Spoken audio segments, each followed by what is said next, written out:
what's going on, beautiful jellyfish? It's Tracy. Thank you so much for taking a little bit of time today to hang out with me. I really appreciate it. And today we are doing EDH updates. I just jumped inside of a Cheesecake Factory bag and I don't have it in my heart to take it away because it might make some crinkly noises. So if you hear anything weird, that's what it is. Anyways, today we're talking about EDH updates. I love to check in with you guys, talk about what is going on in my EDH realm, what I'm building, taking apart, all that sort of stuff. So let's just jump into it. And I have, I think, 2 projects to kind of like talk about. I have one that I have built and I have one that I have one that I've built and one that I am changing. And then I also kind of want to talk about like updates to decks and all that kind of stuff, like as like an overall. So I guess let's just kind of like start there. So something that I have realized about myself as a Magic player and as a person is I think I used to be in the mindset of when I was trying to go through my Magic wish list and own a bunch of cards. And I get everything in foil and pretty, but I realized about myself is that list was basically accumulation of 2 things. The first was I already owned the card, I just wanted it in foil. And the second thing was like, I don't own this card, but I want to own this card. And usually those are the cards that are really expensive, or they're like really expensive. So for example, I really want to get like a Zakama Primal Calamity, I believe is the name of that card. I want to get that for Reen. The problem is that card is 1, really expensive, and 2, the foil is even more expensive. And so that's just a card that I just like haven't purchased. I'm kind of waiting for that to get a reprint and then I'll pick one up. But anyways, that's kind of what I'm kind of thinking about and all that kind of stuff. And so what I've kind of realized about myself, and this actually happened with Eternal Witness, because I was ordering cards, as I do pretty much once a month. Sometimes it's more, sometimes it's less. It just kind of depends on how I have like a specific budget. And so it just kind of sees how it factors into that budget. And so basically I was looking through cards and I was looking at Eternal Witness, and I had either on my list the Time Spiral Remastered foil, which was about maybe like 50 or 60 for the foil, and then or the box topper, which had actually dropped a little bit in price, which was like about 35, 40. And I was looking at it and I was like, Tracy, I was like, you can just get like a regular foil from like Eternal Masters or something for like $3. Why am I not doing that? And I feel like I realized that about myself, and I was like, yeah, are there specific things that I am going to be really, really picky on? But like that sort of stuff, I was like, I can just get the foil for that. So anyways, that's just kind of like a quick update there. But I think I'm just becoming a little bit like less picky with the things that I do want. And if it's like time stamped versus like regular foil or whatever, I'm just kind of becoming a lot more like, it is what it is, you know what I'm saying? So that's kind of what I'm kind of thinking there. Anyways, that's kind of what I'm thinking there. Now I want to kind of talk about, I'm really excited about the new deck that I built, but I want to save that point for last. But I want to talk about changes that I've made, and I've been talking in my last, like most recent EDH updates or whatever, how I had no idea what I wanted. I'm not crying. I don't know if it's showing up on camera at all. I put makeup on and it's like, it's getting in my eye. It's like the cliche, like, something's in your eye. I'm not crying. I'm not. It's sometimes makeup just gets in the eye. Anyways, so basically, and I had kind of been talking about how like I just didn't know what I was doing with Teysa, and I kind of just didn't have that sort of plan figured out. And it was always really frustrating for me because like I just never played it. And one thing I've been doing recently, and I don't know if you guys do this too, is like whenever I play Magic with a really powerful deck, I actually end up changing it up the next game, and I will completely play something on the much lower power scale. And that's just something that I do. That happened the other day where I was playing, I had like the most ridiculous Grand Arbiter game, guys. It was like truly otherworldly. I was like turn 1 Soul Ring, turn 2 Smothering Tithe. I won it, and then like it was like turn 3 or turn 4 Consecrated Sphinx, and then I like drew a bunch of cards, got a bunch of treasures, and I think I played Enter the Infinite on like turn 8 or something like that, and then won that game.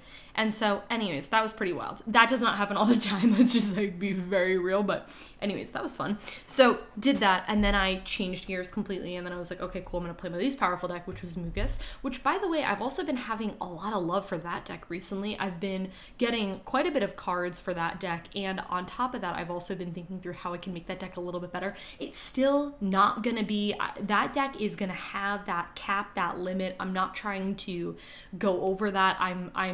The intention of that deck is to always be something more like silly. It's meant to be like life drain and like you know, like sacrifice. It's like meant to be the theme of the deck. It's not meant to be anything super, super powerful. It's just fun. It's silly. So I did that afterwards. But anyways, Teysa's always been in this weird spot where I've just like never really wanted to play it. Like when I was in the mood to play something a little bit less powerful, that wasn't the deck that I played, and I was like just feeling kind of really frustrated with it because I was like, I have all these really cool Orzhov staple cards that I'm just not doing anything with.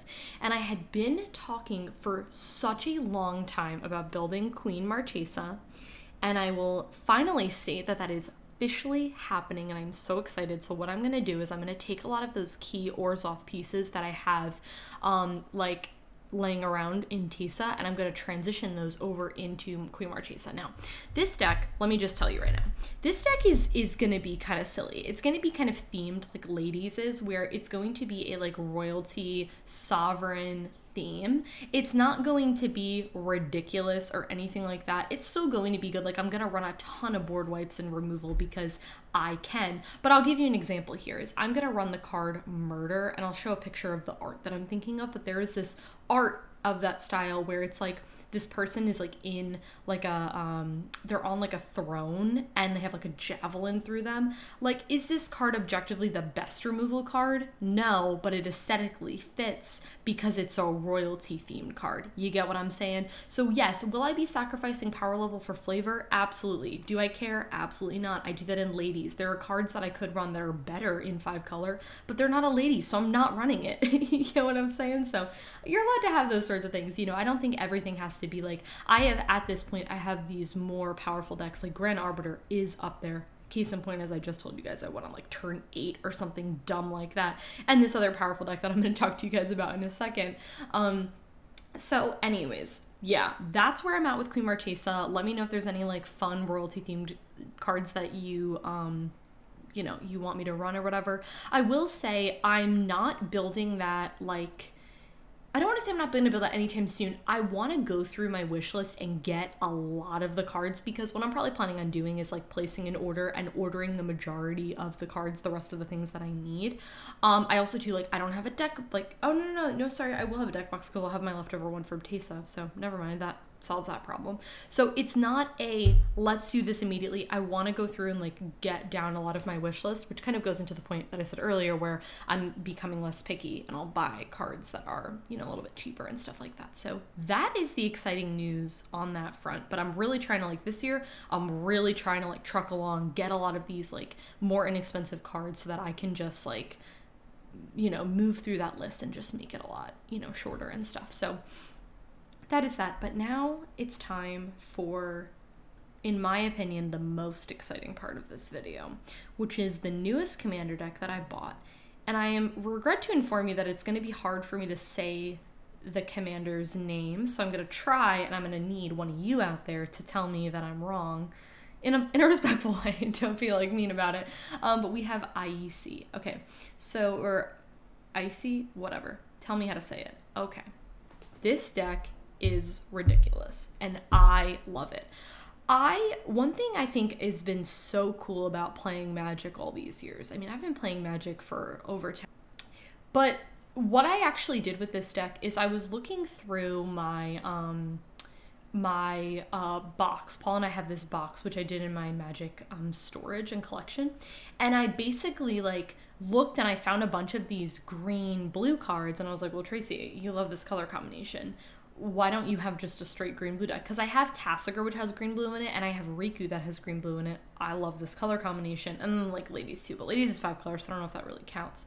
And so I was like, okay, I was like, I want a straight you know, version of this deck. I don't know why this commander just popped into my head one day and I was like, I gotta build that. And so basically what I did is I looked through and I have so many good green-blue cards that like the deck, guys, when I built this deck, I needed very few tweaks to make the deck better. And I'm still at that stage where I do need a couple of key things, and I've purchased a couple of key things. They're actually in the mail. I'm waiting for them to get to me.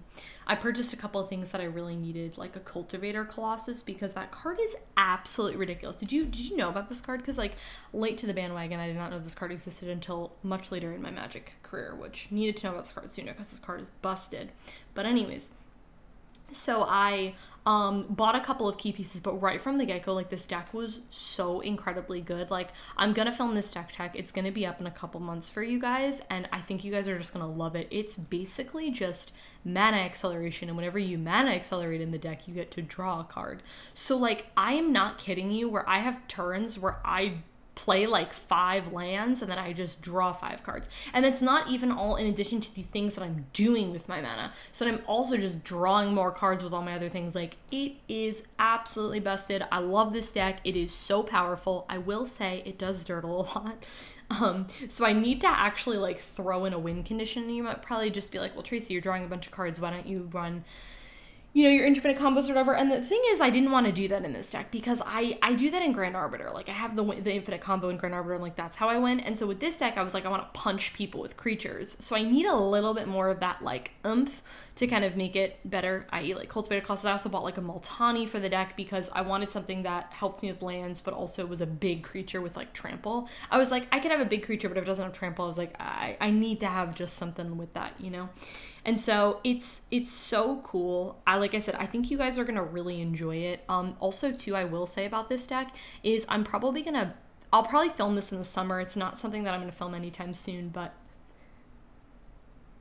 sorry guys, Zelda, I have a chair right next to me. You guys can't see it, but Zelda went on the chair, jumped around, and then like ran around and like did a little circle for a second. Anyways, she's being ridiculous right now. We're just ignoring. Anyways, so this is actually going to be a really great shell, in my opinion, for a budget deck. Like, I think you could very easily make this deck budget, which I'm gonna do. Like I said, I want to get the deck tech out there and all that sort of stuff, so I'll probably end up filming that in the summer, and I'll probably film that deck tech for you guys because I like to film budget deck techs about of my commander decks specifically, because I feel like sometimes I feel like I get a little, not like nervous, but I get a little like, just because I post all these expensive cards, like you don't have to do that in Commander. It really depends on like your Commander play group, and like you can also build a Commander deck that is more powerful and is consistent. You don't have to break the bank. So I will say, like I said, I built that with so many cards that I already owned, and I did a really good job of it. And the deck is really sweet. Obviously, it needs a couple of key pieces, which you guys will see when I film that deck tech, but it is sweet. I think you guys are going to love it. So anyways, be on the lookout for that. That is going to be coming shortly. So anyways, guys, let me know if there are any like cool, exciting projects that you have upcoming on the horizon. I'd really like to know about them. If you enjoyed this video, go ahead and give it a thumbs up. Subscribe to my channel if you're not already, and I'll catch you in my next one.